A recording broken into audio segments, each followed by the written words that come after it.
ప్రజాభవన ఎదుట సింగరేణి ఒప్పంద ఉద్యోగులు ఆందోళన చేపట్టారు. కాంట్రాక్ట్ కార్మికులకు ఓటు హక్కు కల్పించాలని డిమాండ్ చేస్తున్నారు. వేతనాలు పెంచాలని కార్మికులు ఆందోళన చేపట్టారు. 2022లో చేసుకున్న ఒప్పందాన్ని అమలు చేయాలని నినాదాలు చేస్తున్నారు.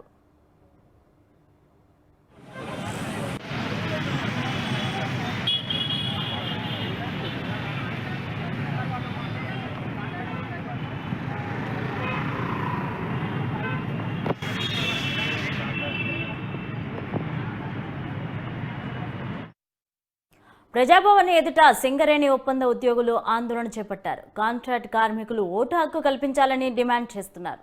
దీనికి సంబంధించి మరింత సమాచారం మా ప్రతినిధి భవిత అందిస్తారు. భవిత, చెప్పండి.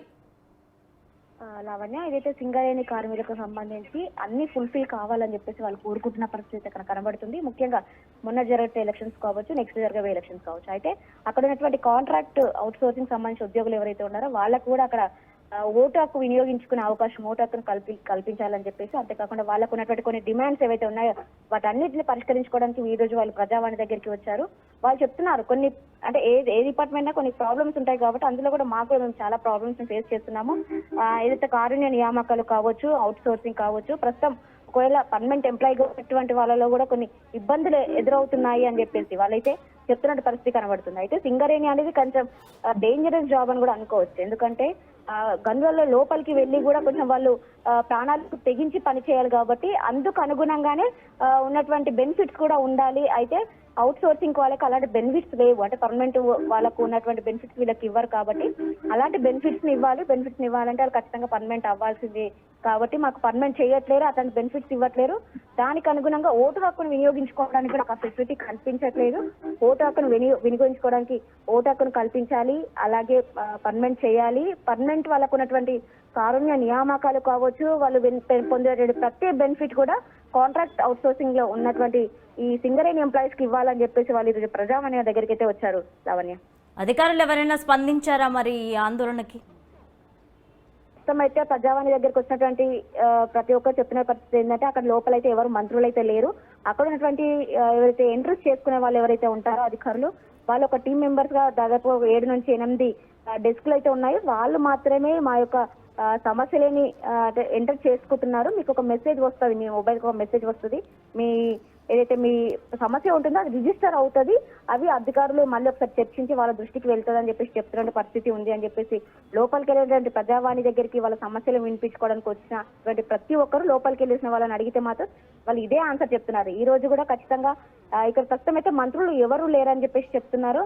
దాదాపుగా ప్రజావాణి స్టార్ట్ చేసినప్పటి నుంచి స్టార్టింగ్ లో మాత్రం ఖచ్చితంగా ప్రజావాణి దగ్గర ఎవరో ఒకరిని మంత్రులను రిక్రూట్ చేయాలని చెప్పేసి సీఎం రేవంత్ రెడ్డి ఆదేశించినప్పటికీ వాళ్ళ యొక్క అంటే వాళ్ళ యొక్క పనుల మేరకి ఖచ్చితంగా వాళ్ళు ఇక్కడ ఉండలేకపోతున్నారనే చెప్పుకోవాలి. ఎందుకంటే దాదాపుగా 10 నుంచి 1 గంటల వరకు ఈ ప్రజావాణి కార్యక్రమం అనేది కంటిన్యూ అవుతుంది కాబట్టి అంతసేపు ఇక్కడ వాళ్ళ యొక్క టైం స్పెండ్ చేయలేకపోతున్నారని చెప్పేసి వాళ్ళు చెప్తున్న పరిస్థితి కనబడుతుంది. అంటే స్టార్టింగ్ లో ఒక రోజు సీతక్క, ఇంకొక రోజు మంత్రి పొన్నం ప్రభాకర్ తో పాటు మరొక రోజు ఈ కొండా సురేఖ, ఇలా కొంతమంది అయితే ఉన్నట్టు పరిస్థితి ఉంది. ఆయా కొన్ని రోజులుగా చూసినట్లయితే దాదాపుగా 15-20 డేస్ బ్యాక్ నుంచి అయితే ఇక్కడ మంత్రులు ఎవరు అయితే ఉండట్లేరు అని చెప్పేసి ఈ ప్రజావానికి వచ్చిన వాళ్ళు చెప్తున్న పరిస్థితి అయితే కనబడుతుంది.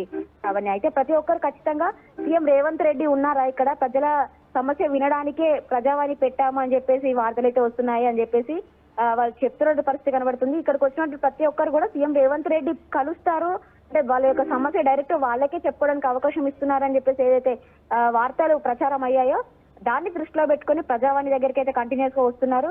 ప్రతి ఒక్కరు సీఎం రేవంత్ రెడ్డి అయితే లేరు, మేము ఆయన దగ్గరికి అంటే మా బాధని ఆయనకి చెప్పుకోవడానికే వచ్చాము, సీఎం సార్ అయితే లేరు, అక్కడ ఉన్నటువంటి అధికారులు మా ప్రాబ్లమ్ ని ఎంటర్ చేస్తాము, మీ మొబైల్ నెంబర్ ఇదేనా, మీకు మెసేజ్ వస్తుందని చెప్తున్నటువంటి పరిస్థితి ఏర్పడుతుంది. మేము అంటే ఇక్కడికి వచ్చినటువంటి అంశం ఒకటైతే ఇక్కడ జరిగేది ఒకటి అవుతుంది అన్నట్టుగా కూడా కొంచెం వాళ్ళ యొక్క బాధను అయితే కొంచెం వ్యతిరేకంగా ఎక్స్ప్లెయిన్ చేసినటువంటి పరిస్థితి కనబడుతుంది. లావణి, అయితే ప్రతి మంగళవారం, శుక్రవారం కూడా ప్రజావాణి దగ్గర ఎవరో ఒకరు అధికారి ఉంటారు, వారు మీ ప్రాబ్లమ్స్ పరిశీలిస్తారని చెప్పారు రేవంత్ రెడ్డి.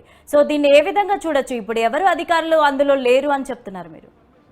అదే జరుగుతుంది. ఏదైతే స్టార్టింగ్ లో ప్రజావాణి కార్యక్రమం ఓపెన్ చేసిన తర్వాత అంటే ప్రమాణ స్వీకారం అయిపోయిన తర్వాత ఒక కంటిన్యూస్ గా యాక్చువల్ గా వాళ్ళు ఒక ఫ్రైడేనే పెడతాము ప్రజావాణి అనే కార్యక్రమం అని చెప్పేసి అనుకున్నప్పటికీ చాలా మంది ప్రజలకు తెలియదు, అవగాహన లేక దాదాపు ఒక వారం రోజుల పాటు కూడా డైలీ వచ్చిన పరిస్థితి ఉంది. అయితే అప్పటి నుంచి కూడా ఇది డైలీ కాదు, ఖచ్చితంగా ఆ వారంలో ఒక 2 రోజులు మాత్రమే నిర్వహిస్తాము అని చెప్పేసి అధికారులు చెప్పడము. అది అప్పటి నుంచి కూడా మార్నింగ్ అంటే ఏదైతే మంగళవారం మళ్ళీ ఫ్రైడే రోజు స్టార్టింగ్ లో చాలా మంది తెలియక ఈవినింగ్ వరకు కూడా కంటిన్యూస్ వచ్చిన పరిస్థితి అయితే ఉండేది. అయితే తర్వాత ఒక టైం అనేది ఫిక్స్ చేస్తున్నారు.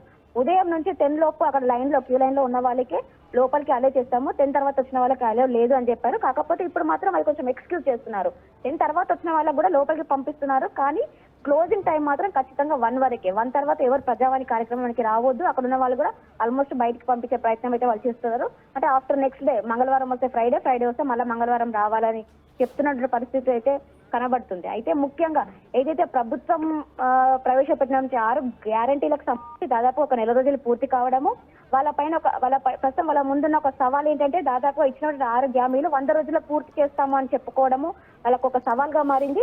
ఇంకా డేస్ దగ్గర పడుతున్న కొద్దికి ప్రతిపక్షాల నుంచి ఎక్కువ వరకు విమర్శలు రావడం, ఇవంతా కూడా వాళ్ళ ఒక టార్గెట్ గా తీసుకున్న పరిస్థితి అయితే ఉంది. అయితే దాదాపుగా మంత్రులందరూ కూడా కలిసికట్టుగా చేయాలి, ఆయా హామీలపైన ఖచ్చితంగా ప్రత్యేక దృష్టి సారించాలి అన్నట్టుగా పైనుంచి ఆదేశాలు రావడము, ప్రతి ఒక్కరు కూడా వాళ్ళకు అనుకున్నటువంటి డిపార్ట్మెంట్లలో ఆ యొక్క హామీలను అమలు పరిచే విధానంలోనే వాళ్ళు ఎక్కువ దృష్టి సారించినట్టుగా తెలుస్తుంది. అందుకోసమే ఎక్కువ వరకు కూడా ఇక్కడ ప్రజావాణి కార్యక్రమం దగ్గర వాళ్ళు టైం స్పెండ్ చేయలేకపోతున్నారనే ఒక వార్త అయితే వినిపిస్తున్నట్టు పరిస్థితి ఏర్పడుతుంది. ఒకవేళ వాళ్ళు ఇక్కడికి రాకపోయినా కూడా ప్రజావాణి కార్యక్రమంలో నమోదైనటువంటి విషయాలన్నిటిపైన కూడా వాళ్ళు ఆరా తీస్తామని అయితే చెప్తున్న పరిస్థితి మంత్రుల దగ్గర నుంచి వినిపిస్తున్నటువంటి సమాచారం అయితే ఉంది. అయితే బబిత, కేటీఆర్ కామెంట్ చేశారు రేవంత్ రెడ్డి మీద, 6 గ్యారెంటీల అమలులో ఇలాగే జాప్యం చేస్తూ ఉంటారు, పార్లమెంట్ ఎలక్షన్స్ కూడా వస్తూ ఉన్నాయని చెప్తూ ఉన్నారు. ఇప్పుడేమో ప్రజావాణికి ఎవరు స్పందించట్లేదు అధికారులు. సో దీన్ని ఏ విధంగా చూడొచ్చు అంటారు? 6 గ్యారెంటీలకు అతి తక్కువ సమయము వీళ్ళు కేటాయించుకున్న సమయం, దాదాపుగా 100 డేస్ లోనే అన్ని అమలు చేస్తామన్న కాబట్టి అదొక పెద్ద సవాల్గా మారింది. అంతేకాకుండా ప్రస్తుతం రాష్ట్రం మొత్తం అప్పుల ఊబిలోకి కూడుకుపోయింది. ఎందుకంటే ఫస్ట్ అప్పుల నుంచి బయటకు తేరాలి, దానికి సంబంధించి బయట నుంచి రావడమే కాకుండా ఇవన్నీ కూడా ఫుల్ఫిల్ చేయాలంటే రాష్ట్ర బడ్జెట్ అసలు సరిపోతుంది. ప్రస్తుతం రాష్ట్ర ఖజానా 0 ఉంది అని చెప్పేసి క్లియర్ కట్ గా మనకు అర్థమవుతుంది. అందుకు నిదర్శనం ఏంటంటే ఏదైతే రైతుల ఖాతాల్లో డబ్బులు జమ చేయడం, ఏదో రైతు బంధుకు సంబంధించి ఆల్రెడీ రైతు బంధు ఇంతకు ముందుకు నవంబర్ నుంచి డిసెంబర్ లోనే పడాలి.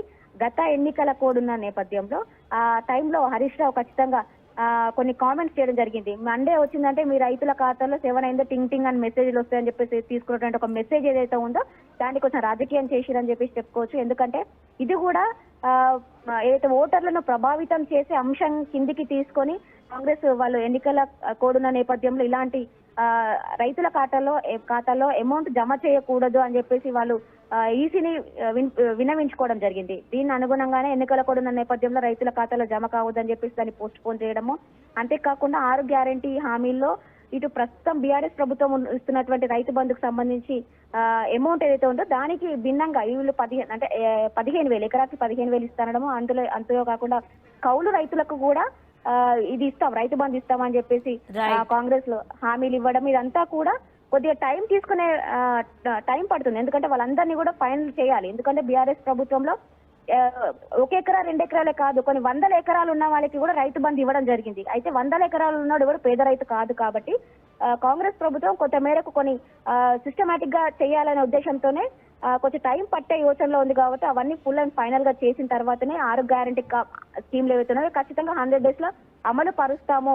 దీనికి సంబంధించి ఒక పటిష్టమైన ప్రణాళిక రూపొందించాలి. కాబట్టి ఆ విషయంలో కొంచెం జాప్యం జరగవచ్చు. కాకపోతే end of the day 100 days అయ్యేలోపు ఖచ్చితంగా హామీలు అయితే నెరవేరుస్తామని చెప్పేసి ఇప్పటికైతే కాంగ్రెస్ ప్రభుత్వం చెప్తున్న పరిస్థితి కనబడుతుంది. దీనికి సంబంధించి ఇప్పటికే రైతుల ఖాతాలో డబ్బులు జమ ఎక్కువకపోవడం కారణం ప్రభుత్వ ఉద్యోగులకు ఖచ్చితంగా ఫస్ట్ కే జీతాలు పడాలి అనేది ఒక కాన్సెప్ట్ ఏదైతే ఉందో అది ఈ రైతు బంధు డబ్బులను అటు డైవర్ట్ చేయడంతోనే కొంత మేరకు రైతుల ఖాతాల్లో డబ్బులు జమ కాకపోవడం అనేది మనం చెప్పుకోవాలి. కాకపోతే ఇప్పటికీ మాత్రము దాదాపు 1 ఎకరా నుంచి 2 ఎకరాలు ఉన్న వాళ్ళకైతే రైతుల ఖాతాల్లో జమ అయ్యింది. మిగతా వాళ్ళకి సంబంధించి ఇప్పటికీ కేంద్రం నుంచి కూడా వీళ్ళు కొంత మేరకు అయితే అప్పును తీసుకోవడము, అంటే వాళ్ళని అడగడము అని చెప్పేసి వాళ్ళు దాదాపుగా ఒక 2,000 అంటే దాదాపు వీళ్ళు 13,000 కోట్లు అప్పు కావాలని అడగడము, కేంద్రం 9,000కి సుముఖత 9,000 కోట్లకు సుముఖత చూపడము. అయితే అది కూడా ఇన్స్టాల్మెంట్ వైజ్ గా వస్తుందని చెప్పేసి కేంద్ర ప్రభుత్వం నిర్ణయించారు. ప్రస్తుతం అది ఒక మొదటి విడతలో. Thank you Babita.